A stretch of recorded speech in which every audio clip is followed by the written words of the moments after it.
คลื่นเพื่อการศึกษาพระพุทธศาสนาและวัฒนธรรมระบบ FM 104.5 เมกะเฮิรตซ์รายการต่อไปเป็นรายการเสียงธรรมจากสามเณรดำเนินรายการโดยสามเณรสมพงษ์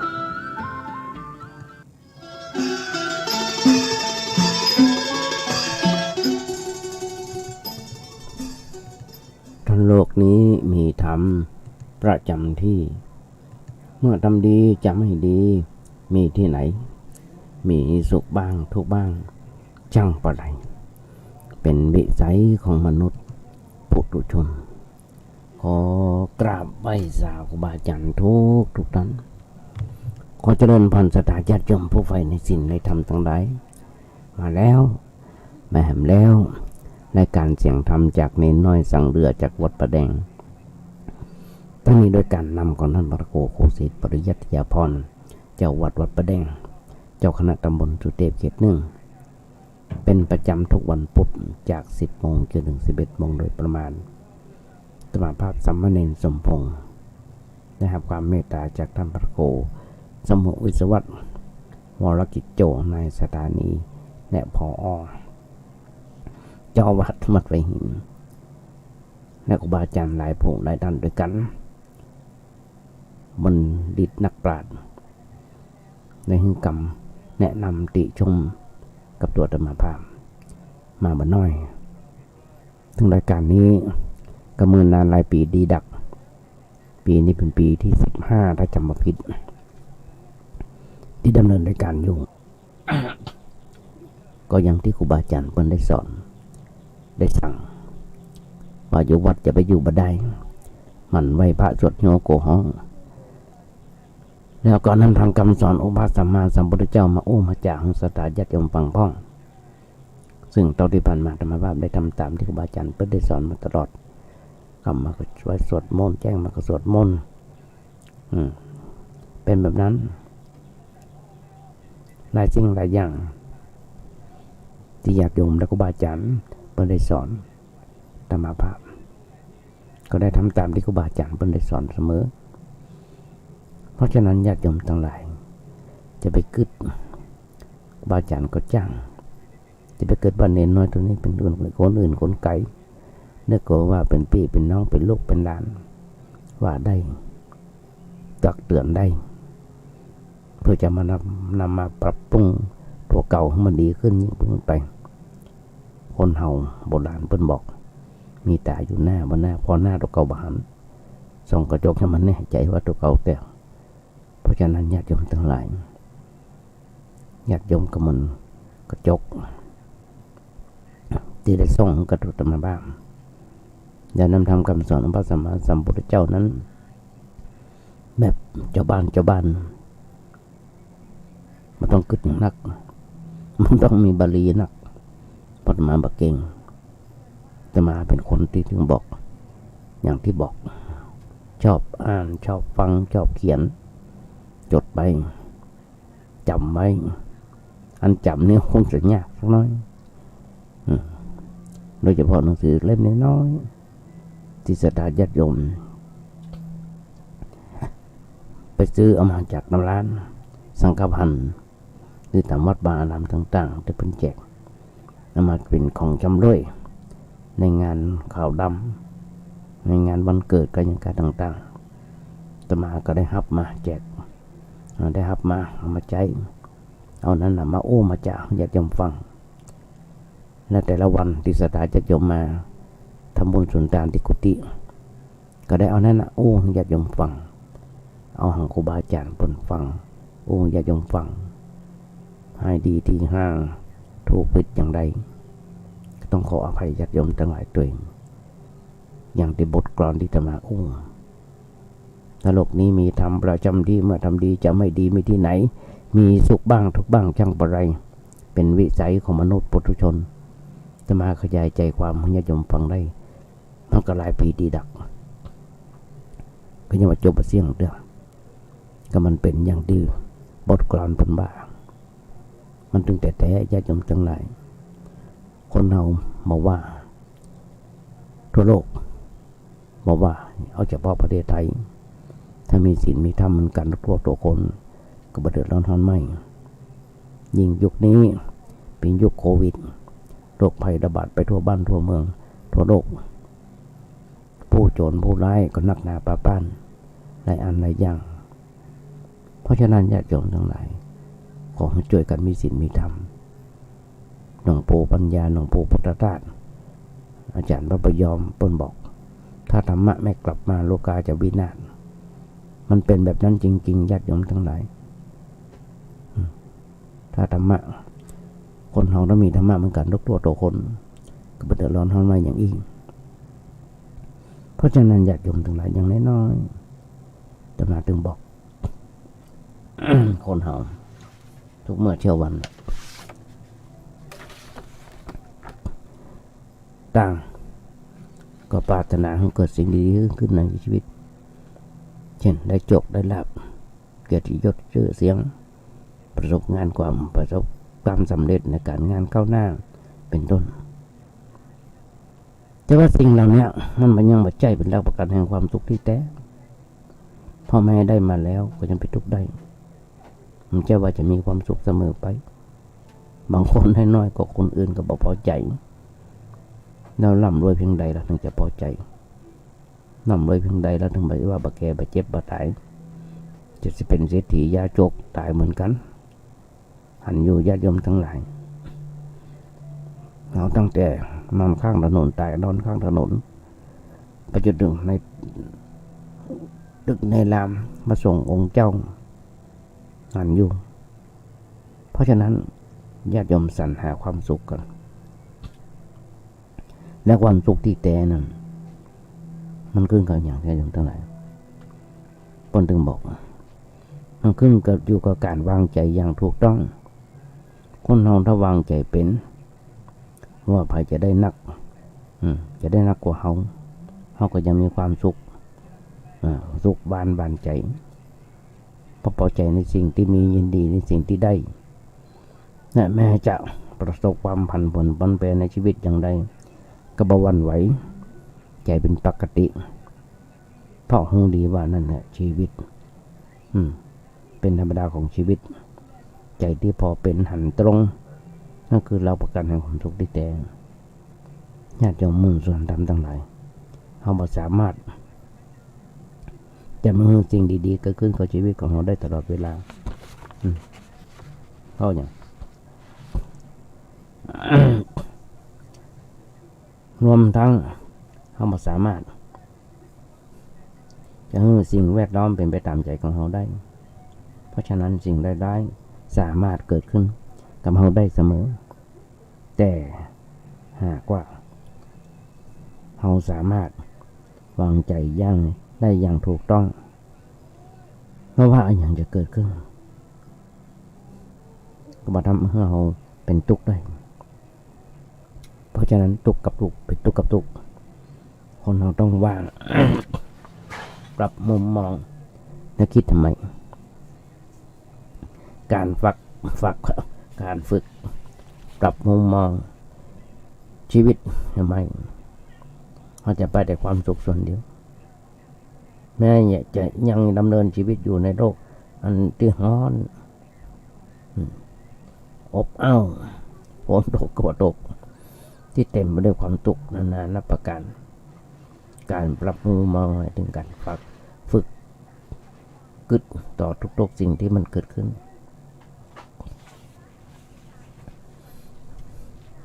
ชีวิตมันเป็นสาระคือกึศให้มันเป็นกึศให้มันถูกต้องเพื่ออย่างไรเพื่อเอื้อประโยชน์ให้กับการได้เข้าสู่แก่นแท้ของชีวิตอย่างมันไม่ทุกข์ธรรมดาญาติโยมทั้งหลายมุมมองของชีวิตของคนทั่วไปจะมีมุมมองของการได้หรือว่าสูญเสียซึ่งในผลประโยชน์เพียงอย่างเดียวทั้งเพื่อตัวเก่าหรือว่าคนใกล้ชิดซึ่งบ่เคยกึศไปในลักษณะที่เหนือกว่านั้นอันจะเป็นประโยชน์กับชีวิตก็เลยต้องวิ่งขึ้นถอยลงไปกับสิ่งที่เรื่อง ได้มาหรือว่าสูญเสียไปเสมอโดยที่บอกฮู้ว่ามันสร้างความทุกข์ทรมานให้กับเราบางทีฮู้เป็นในพ้องฮู้เป็นในอยู่พ้องแต่ก็บ่สามารถดีดหรือว่าดึงเอาตัวออกจากมาเหี่ยจากสิ่งทั้งสองได้เพราะอย่างเพราะความเคยชินเรามันเคยชินต่อความแนวคิดเดิมๆนั้นไปซึ่งมันมีพลังนักกว่าซึ่งได้ลงรากฝังแน่นอยู่ในใจเมิน แต่มันก็บ่เหลือวิสัยที่จะเพียรพยายามฝึกพอแต่ในแง่ที่ดีที่มีประโยชน์ญาติโยมมุ่งส่วนทำทั้งได้ยุคโควิดซึ่งอยู่ประเดประดังโรคภัยก็เจ็บมาตอนนี้พระพุทธเจ้าบันบอกโรคขยาปนามาลาบาพวกมันมีโรคเป็นราบอันประเสริฐเราจะต้องเผชิญเหมือนกันเผชิญทุกข์หันแต่ละรายการหันแต่ละข่าวเป็นที่น่าอเนจอนาถสลดหดหู่โรคโควิดเป็นโรคที่น่ากลัวญาติโยมทั้งหลายเป็นโรคที่น่าอนาถตายก็ต้องเผาในไม่กี่ชั่วโมงฝังในไม่กี่ชั่วโมงญาติพี่น้องไปหามาได้ไปพอมาได้แม้กระทั่งเปิดหน้าพอก็ยังมาได้คนที่เข้าไปใกล้เสี่ยงต่อการติดต่อมาต้องสวมชุดป้องกันจุดกับแป้งถึงกับเอาน้ำยาพ่นฉีดตั้งแต่นอนที่เพิ่นนอนจนทางทางเดินไปจนถึงในรถ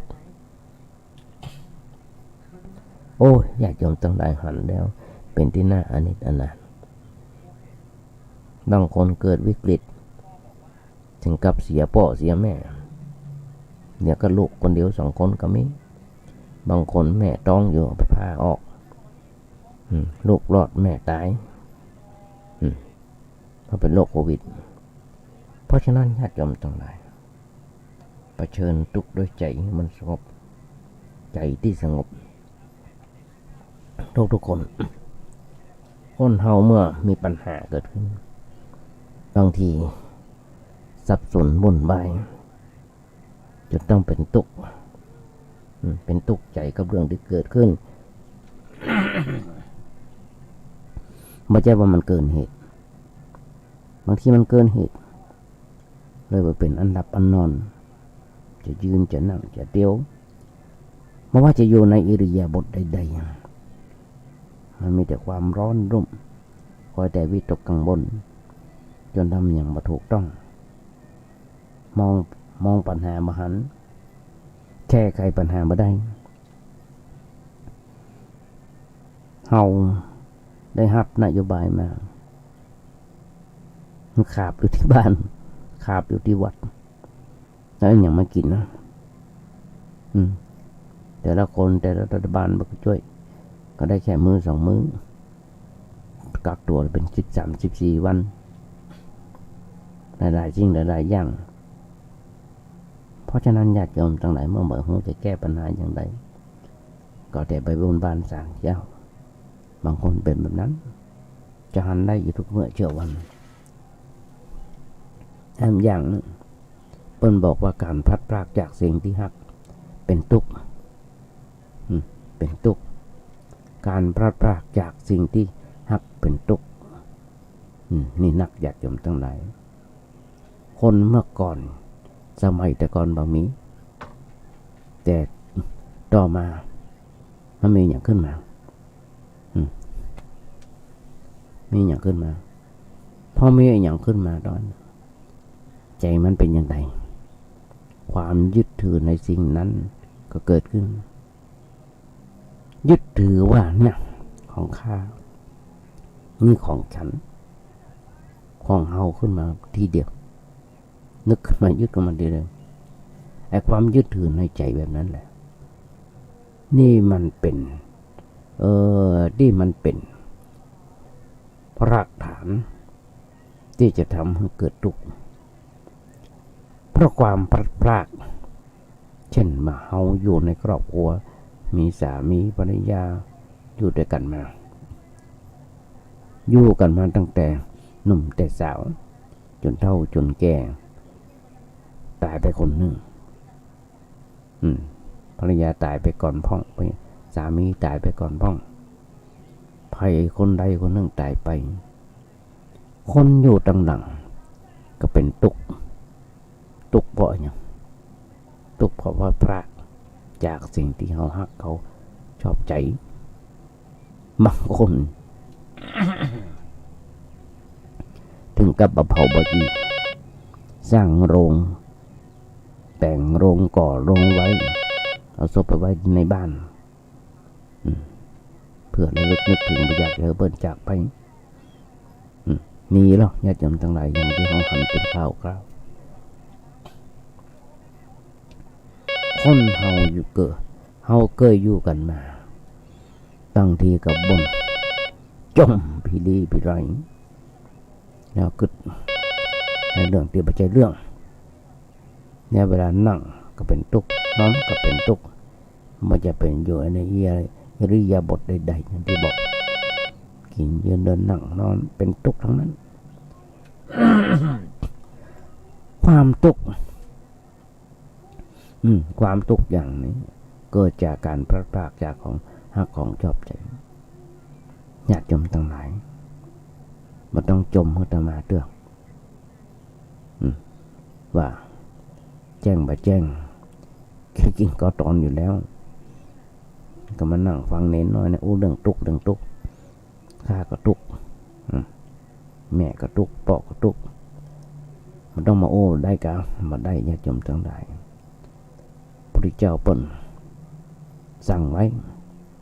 ในเรื่องของอริยสัจสี่ทุกข์สมุทัยนิโรธมรรคเอาทุกข์ก่อนเอาทุกข์ก่อนนี่เป็นสัจธรรมที่พระพุทธเจ้าได้บรรลุปรินิพพานบรรลุนิพพานเพราะฉะนั้นญาติโยมทั้งหลายแม่มีลูกน้อยที่น่าฮักน่าอินดูเลี้ยงดูมาเกิดมาใหม่ๆก็ยังมาได้เลี้ยงตายไปตายก็บ่ค่อยจะเป็นทุกข์เท่าใดแต่ถ้าได้มาเลี้ยงปอนั่งได้นอนได้ยิ้มได้ข้างหัวได้นั่นแหละ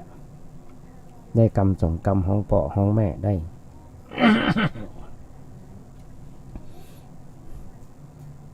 น่าหักน่าอินดูนอนท่านตายลงไปเอาลูกตายไปบางทีแม่มันเป็นตัวของตัวเก่าให้มูจักหยุดไปจักยังอินดูโลกหักโลกเกิดมาอย่างเมื่อกี้วันมาตายไปเห็นแล้วพอลูกโดนตายไปทำให้เป็นตุกหนักขึ้น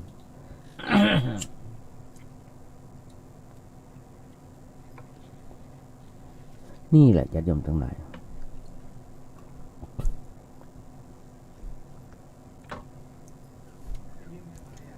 หลายคนที่เป็นแบบนั้นที่จะมาได้จะได้ยกตัวอย่างญาติโยมฟังอย่างเรื่องหนึ่งมีแม่คนเมื่อ 2-3 ปีก่อนลูก2 คนไปโรงเรียนไปหักมาเองจะไปก็ไปจะไปก็ไปส่งหักมาเองเพราะกลัวลูกเป็นอันตราย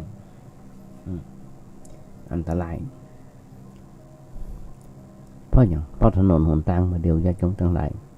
เป็นอย่างที่อันตรายมาหกจกโดนขับรถไว้มีรถยนต์กันเป็นรถยนต์ที่เปิ้นห้องกันมาเป็นรถยนต์มารุตยูขับมาเฉี่ยวเอาโลกตายไปเหี่ยวตายไปต่อหน้าต่อตาแต่แม่บ่ตายเฉี่ยวเอาลูกตายไปบอกว่ามันติดตามมาโดยตลอดแล้วก็เป็นทุกข์ตลอดเวลาอย่างฟังใจก็บอกว่า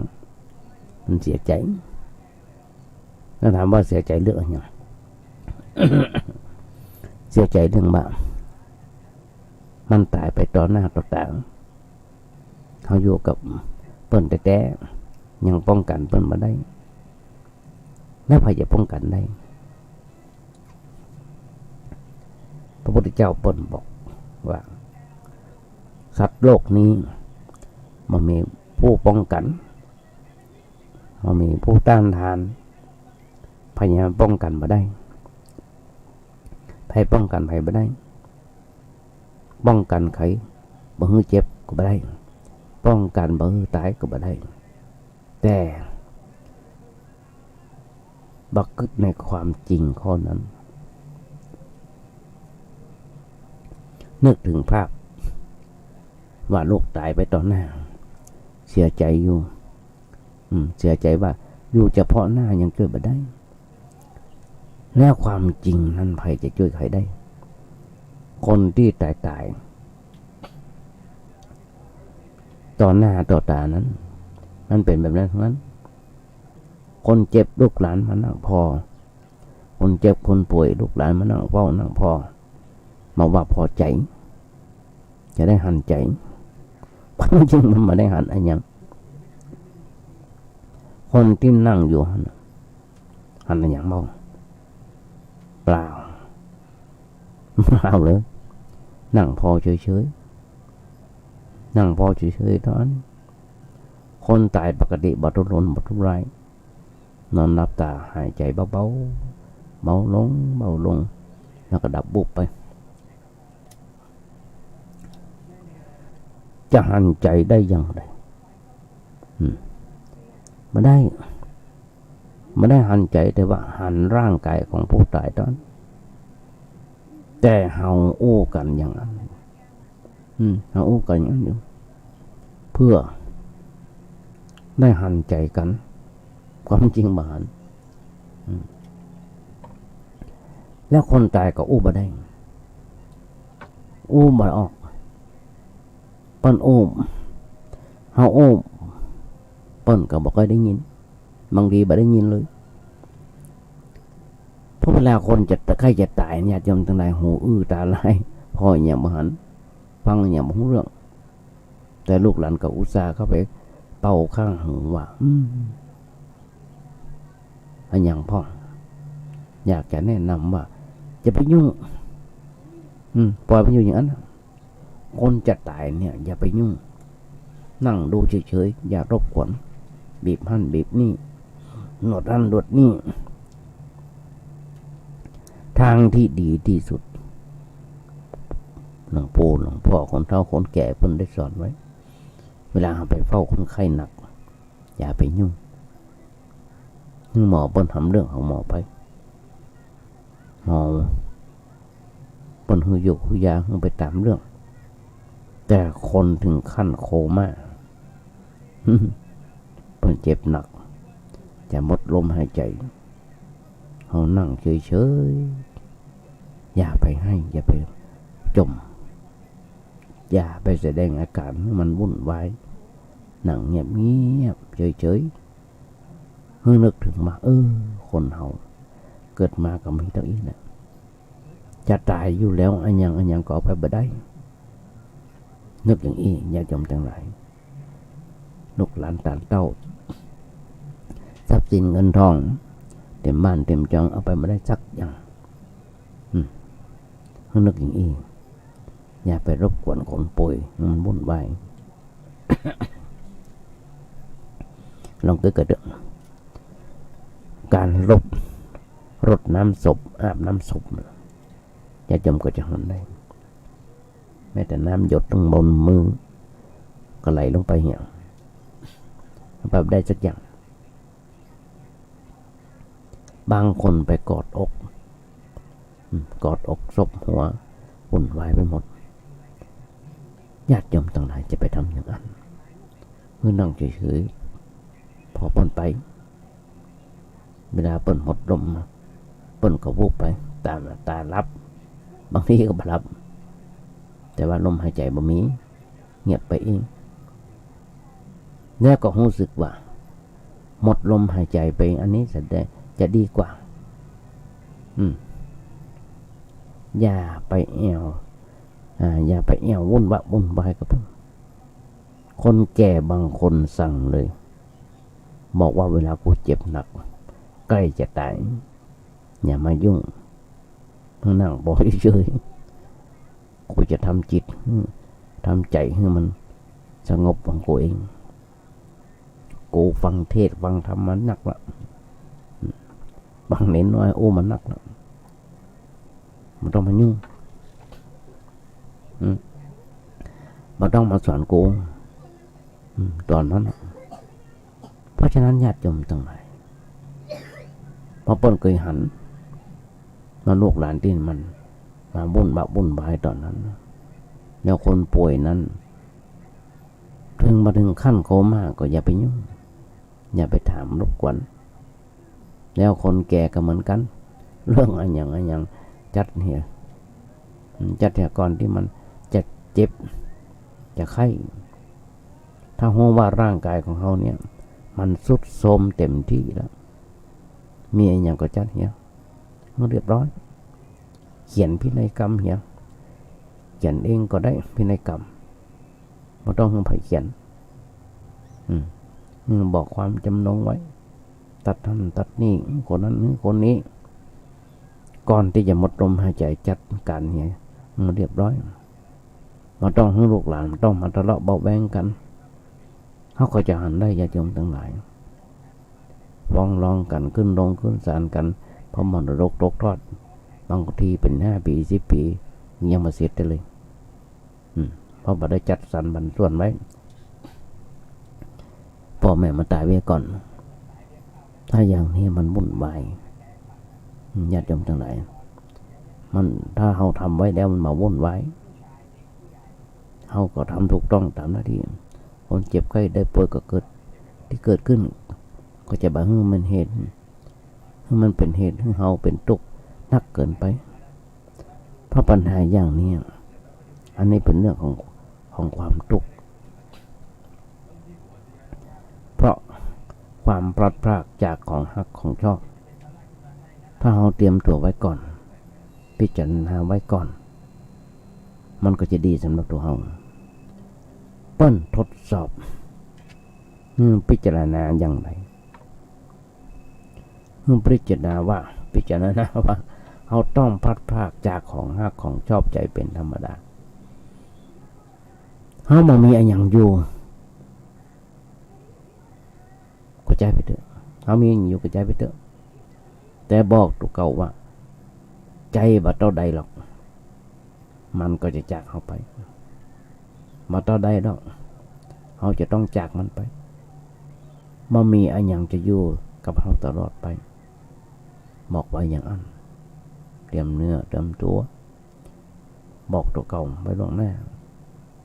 พอมีเหตุการณ์พลัดพรากเกิดขึ้นเขาก็ร้อง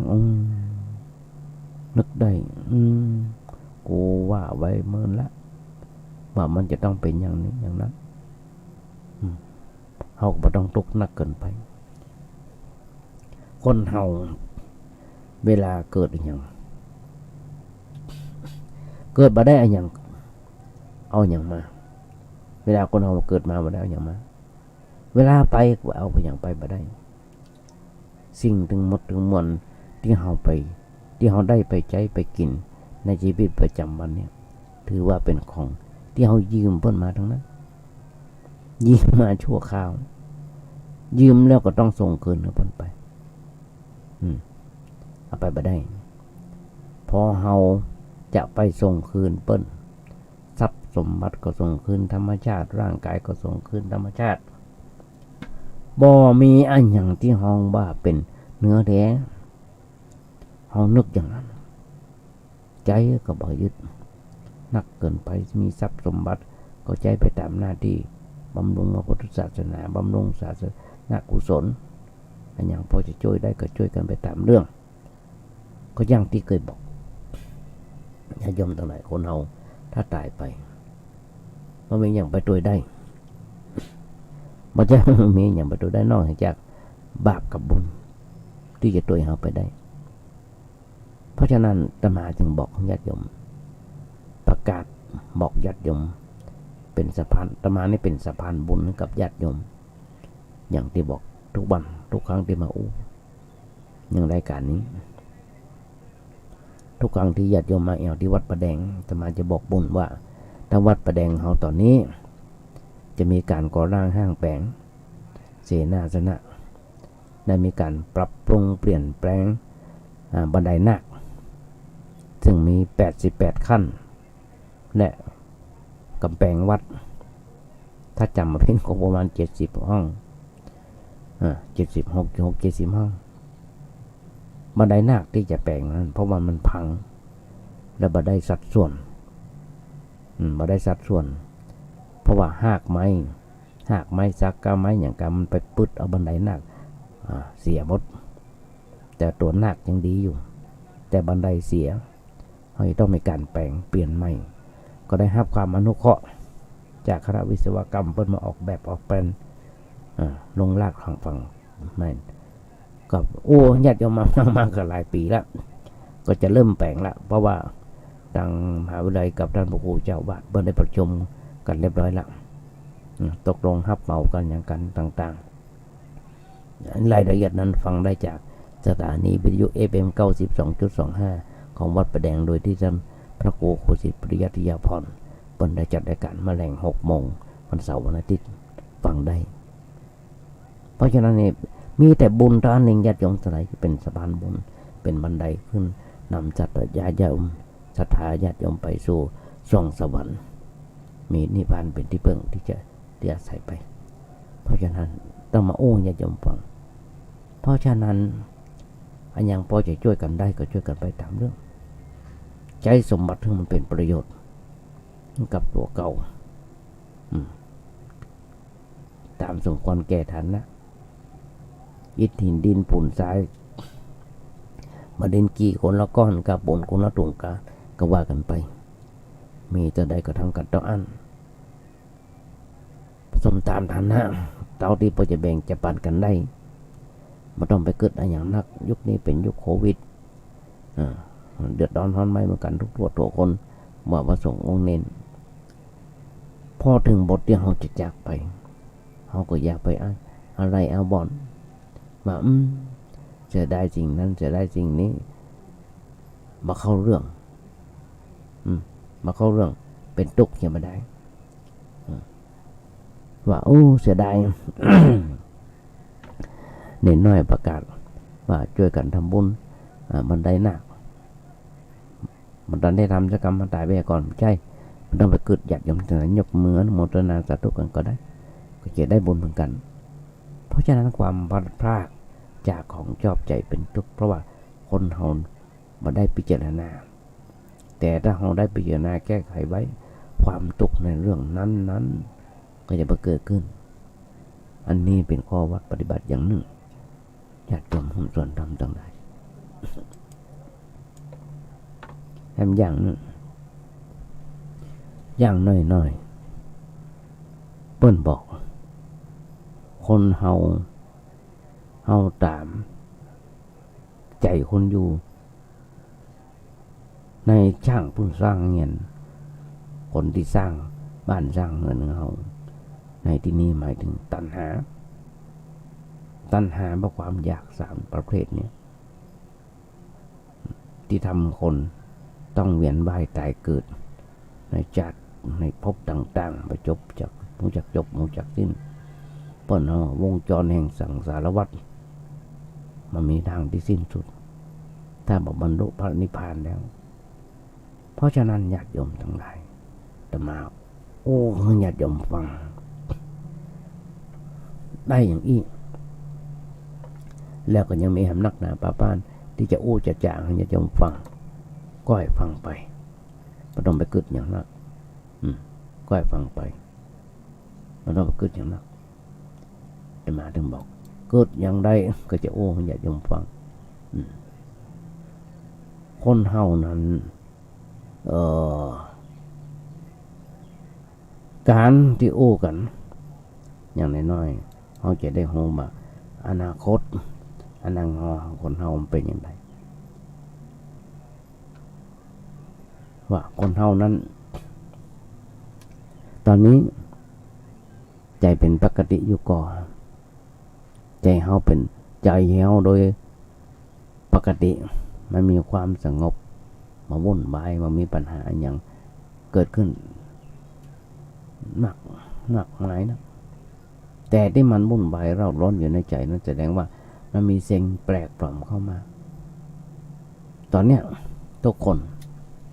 ถ้าเสพข่าวนักทำไปนั่นคือเรื่องของโควิดจะเสพข่าวกันอย่างนี้ทุกช่องทีวีทุกช่องเฟซบุ๊กต่างๆมันทำเฮาวุ่นวายมันเป็นสิ่งที่แปลกปลอมเข้ามาญาติโยมทั้งหลายแต่ว่ามันบอกค่อยเป็นปกติโดยทั่วไปนั้นมัน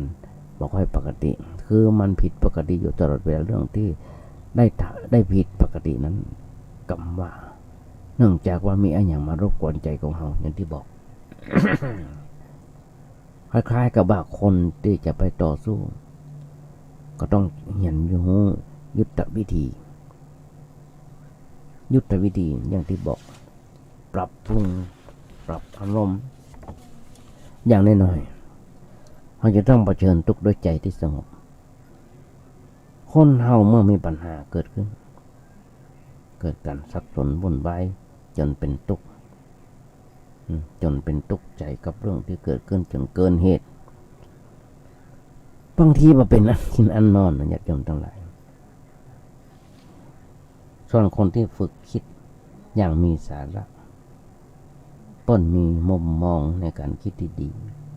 มีความฉลาดมีความกล้าหาญที่จะเผชิญหน้ากับความทุกข์ที่เกิดขึ้นด้วยหัวใจที่สงบเย็นมีสติอันสุขุมในการคิดที่จะบ่ให้เกิดความทุกข์ขึ้นกับตัวและยังคงคอยเฝ้าการต้อนรับกับความทุกข์ต่าง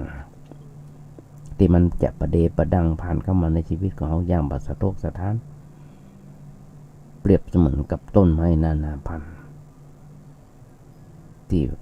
เฝ้ารอการมาเยือนของฤดูกาลอย่างสงบนิ่งญาติโยมหุ้นส่วนดำทั้งหลายบางคนกึดประเทศไทยมันไม่มีวัคซีนฉีดอยากจะหนีไปอยู่ต่างประเทศอยากจะหนีโลกญาติโยมพระพุทธเจ้าบ่ได้สอนให้เฮาหนีโลกบ่สอนให้เฮาหนีทุกข์หนีปัญหาและบ่เคยสอนให้ละโลกแต่ทรงสอนให้เฮากำหนดพอโลกตามความเป็นจริงแล้วต้องกล้าเผชิญหน้ากับความทุกข์ที่เกิดขึ้นอย่างตรงไปตรงมากำหนดหูทุกข์หูเต่าหูตันที่มันสิ่งที่มันเกิดขึ้นเฉพาะหน้าอย่าไปกำหนดกึดถึงการได้การเสียที่มีผลเป็นทรัพย์ยศตำแหน่งหรือว่าชื่อเสียงเพราะสิ่งเหล่านี้มีแต่จะเพิ่มทุกข์เพิ่มโทษขึ้นคนเราส่วนมากยังติดข้องอยู่ในโลกธรรมเวลามีทรัพย์มียศมีสุขมีคนสรรเสริญเยินยอก็มัวแต่หลงดีใจจนลืมตัวคันเมื่อมันเวลามันเสื่อมทรัพย์เสื่อมยศเสื่อมสุขเสื่อมคนเดี๋ยวพอก็ทุกข์ใจเนี่ยจนหน้าดำคล้ำเครียดมนมองมีแต่เรื่องได้เรื่องเสียกันทั้งนั้นจิตใจก็เลยต้องเหน็ดเหนื่อยไปกับการสิ่งยั่วเย้ายวนต่างๆจนมีเวลาที่จะหยุดพักผ่อนสงบนิ่งและเฮาจะบ่สามารถอยู่เหนือสิ่งตึงสองนี้ได้เลยถ้าบ่ฝึกคิดให้ใหม่ญาติโยมหุ้นส่วนทำทั้งหลายที่ปัญหากับความทุกข์บางคนละส่วนกันให้เกิดไว้เสมอว่าปัญหากับปัญหาอันยิ่งใหญ่ในชีวิตของเขาคือความทุกข์ความกลุ้มค ความกลัดกลุ้มที่อยู่ในใจส่วนปัญหาธุรกิจอย่างเดียวเนี่ยหรือว่าการงานครอบครัวยศตำแหน่งการเฮียน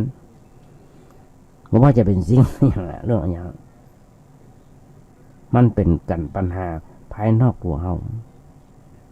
ถือว่ามันเป็นเรื่องรองโอ้อย่างคือเรื่องเล็กๆน้อยๆต้องแยกคือออกพอหึ่งหันเมื่อการงานหรือว่าครอบครัวเกิดปัญหาขึ้นก็ต้องแก้ไขที่การงานหรือว่าครอบครัวเมื่อจิตใจเกิดความทุกข์เมื่อจิตใจเกิดความทุกข์ขึ้นเราก็ต้องแก้ไขกันที่จิตใจแต่เมื่อการงานเกิดปัญหาแล้วเราไปทุกข์ใจแล้วเราไปทุกข์ใจด้วยมันก็กลายเป็นสองปัญหาซ้อนกันอยู่นั่นมันซ้อนกันมันก็เลยสับสนวุ่นวายเกิดความมืดมนขึ้นในชีวิตจนพ่อปัญหามันแยกบ่ออกแยกกันบ่ออกจนบ่ฮู้ว่าอันอย่างมันเป็นตัวปัญหาที่แท้จริงบางคน จนในที่สุดไปลงโทษที่ร่างกายโดยที่ร่างกายเองบ่รู้เรื่องบางทีไปทุบตีทำร้ายร่างกายบางทีเอาน้ำเหล้ากรอกไปนั่งกินเหล้ากินยากันร่างกายนั้นยังเพียงพอจะใจแตกวันดีขึ้นดีไปโดดสะพานโดดตึกยังที่หันกันอยู่ทุกเมื่อเช้าวันมัดคอตายเพราะปัญหาหนี้สินเพราะปัญหาต่างๆโควิดอย่างต่างๆบางทีเอาปืนมายิงตัวเก่าตายญาติโยมทั้งหลายมันเพื่อทำแบบนี้เพื่อมันดับทุกข์ใจที่มันคือในใจส่วนร่างกายนั้นมาเกี่ยวมาหูเรื่องมันเลยซวยไปญาติโยมแต่มาขอฝากสักหน่อยต้องกึศสักหน่อยกึศก่อนที่จะทิ้งครอบครัวธุรกิจการงานต่างๆเกิดล้มละลายหรือว่าสิ่งอื่นๆเกิดจากการล้มเหลวซ้ำยังมีหนี้สินล้นตัวที่จะต้องชดใช้ญาติโยมเลยตกใจกึดหนักให้จนเครียดทุกคนตอนนี้ญาติโยมทั้งหลายเครียดเหมือนกันทั้งนั้นเครียดเหมือนกันทั้งนั้นบางคนเครียดอยากจนอยากจะฆ่าตัวตายแต่มาได้หันในต่างทีวีในต่างเฟซบุ๊กมีครอบครัวหนึ่งเพิ่งมีร้านค้าซึ่งมีลูกน้องหลายคนเท่าที่ผ่านมาตั้งแต่เดือนมกราจนถึงวันนี้เท่าที่ผ่านมา 2-3 เดือนมกราคมกุมภาพันธ์มีนาเมษา4 เดือนร้านของเปิ้นเจ๊งแต่เปิ้นยังช่วยลูกน้องจ่ายเงินลูกน้องจ่ายเงินเดือนลูกน้องอยู่พร้อมทั้งมาเก็บค่าเจ้ามาเก็บค่าน้ำค่าไฟแล้วถามความสมัครใจของลูกน้องว่าใครจะอยู่ใครจะไป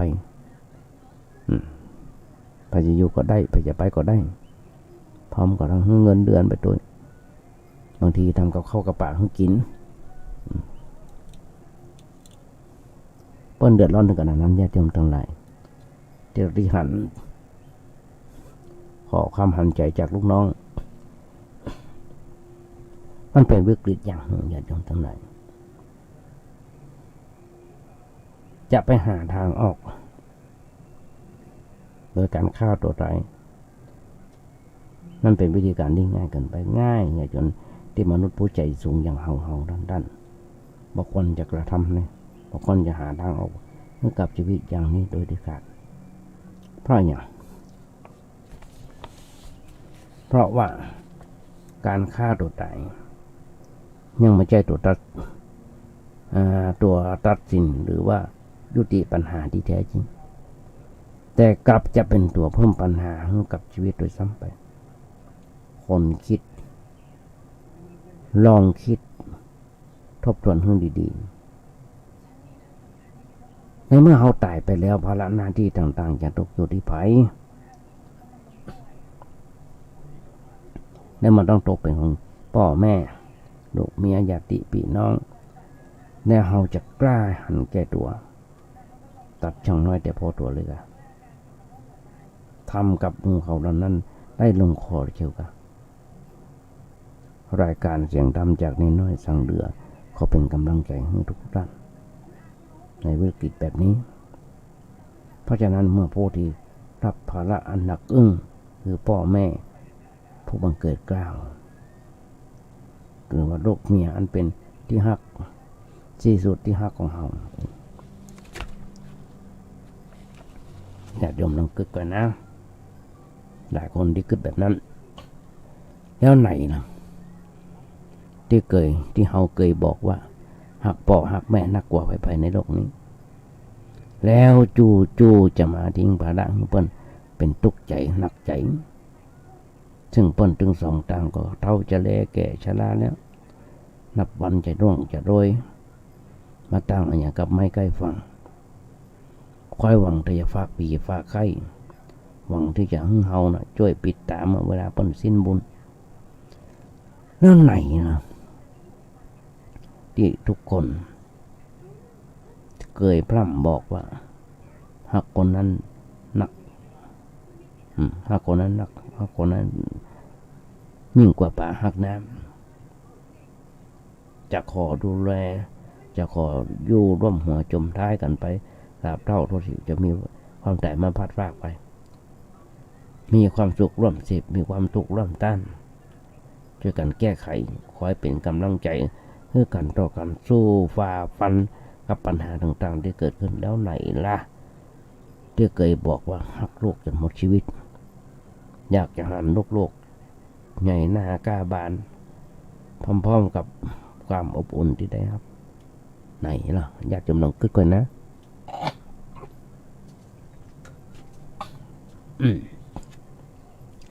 เขาต้องเปิดใจให้กว้างอยากจะมาทางใดพอเห็นหูอนิจจังพอเห็นหูและยอมรับในทุกสิ่งที่เกิดขึ้นว่าสิ่งทั้งหมดทั้งมวลทั้งหลายทั้งปวงสามารถพลิกผันเกิดขึ้นไปตามเหตุผลของมันเสมอโควิดมันมาเหมือนญาติโยมทั้งหลาย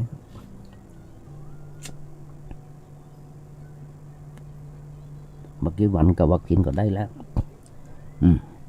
เราก็จะสบายกันละไม่ต้องมาเดือดร้อนนอนใจอย่าง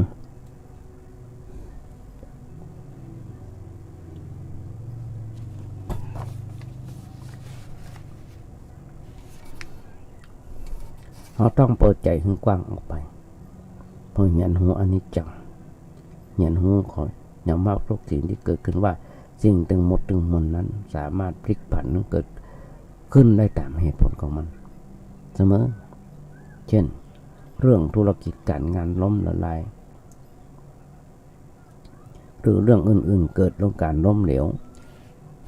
และมันอาจจะเกิดขึ้นได้ในทุกๆคนยิ่งตอนนี้ญาติโยมทั้งหลายเพราะสิ่งต่างๆล้วนแต่ทุกข์ห้อยไว้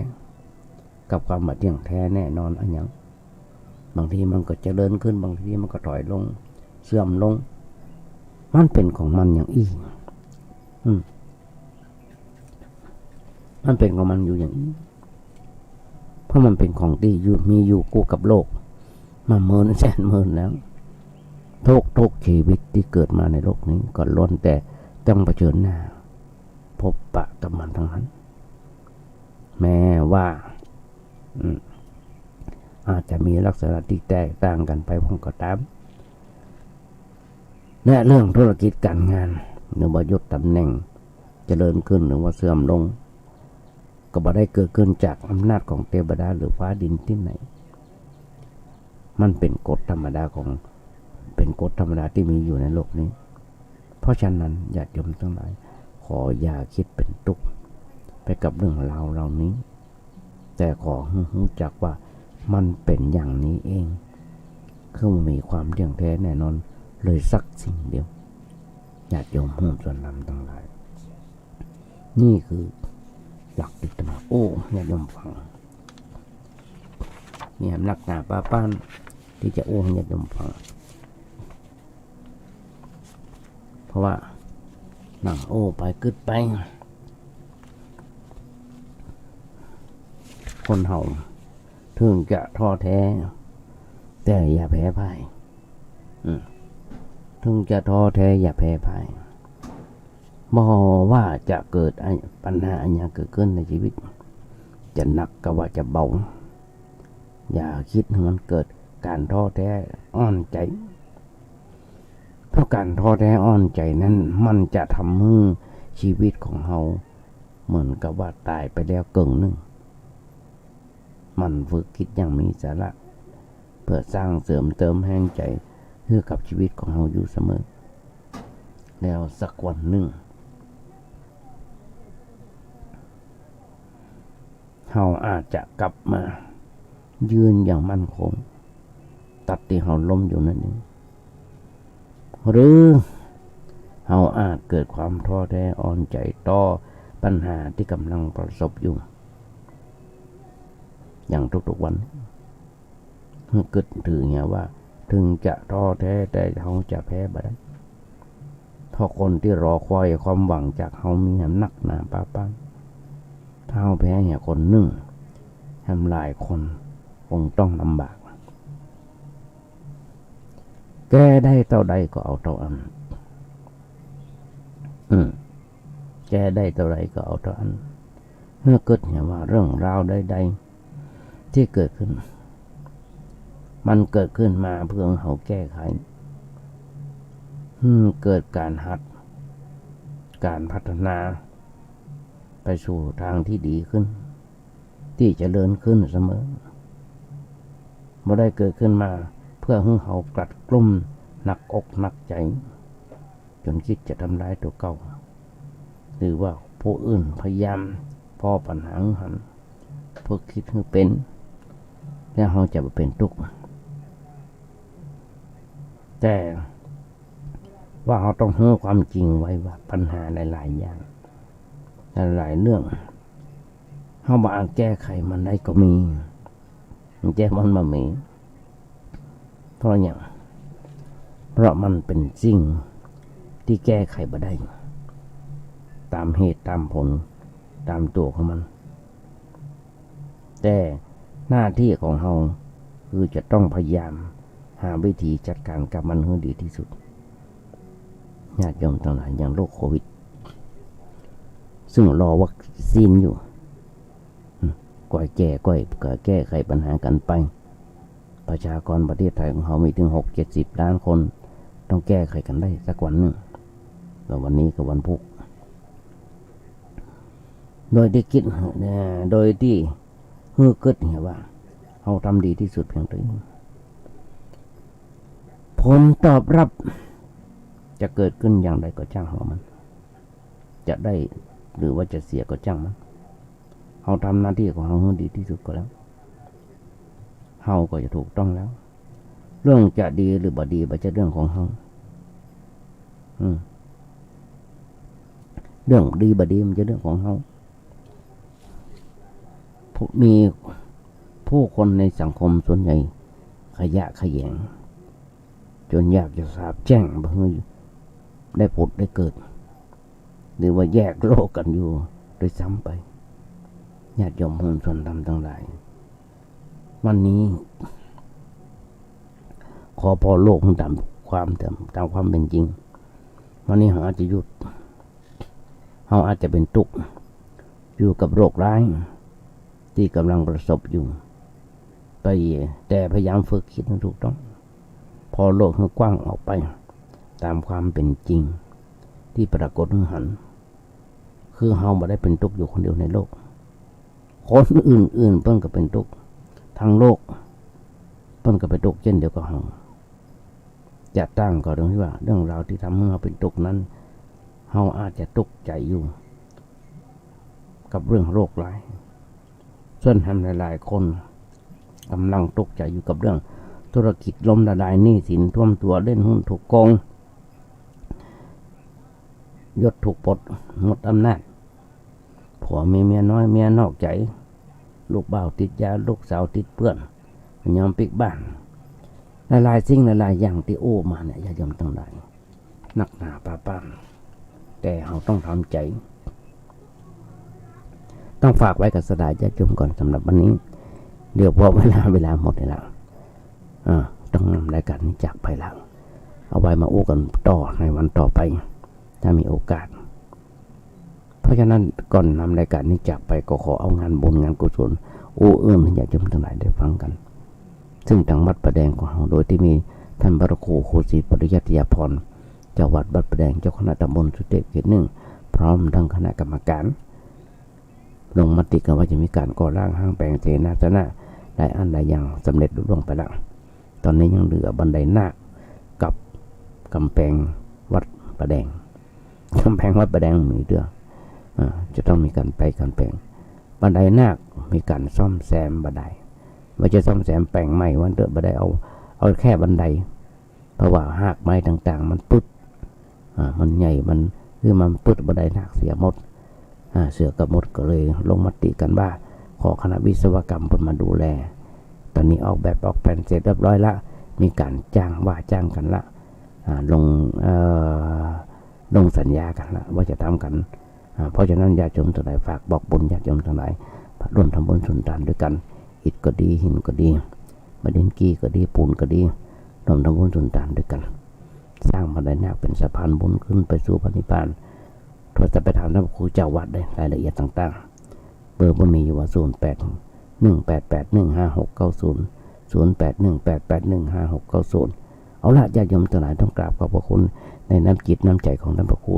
สมุวิทย์สวัสดิ์วรกิจโจนในสถานีตีนเดือให้ความเมตตากรุณาภาพ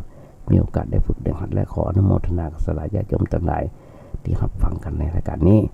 วันนี้อาจจะเป็นวันเกิดของใครคนใดคนหนึ่งธรรมาภาพก็ขออำนวยพรสลายญาติโยมทุกท่านขอมีความสุขมีความเจริญไปพร้อมกันอย่าเจ็บอย่าไข้กันเลยขอเจริญพร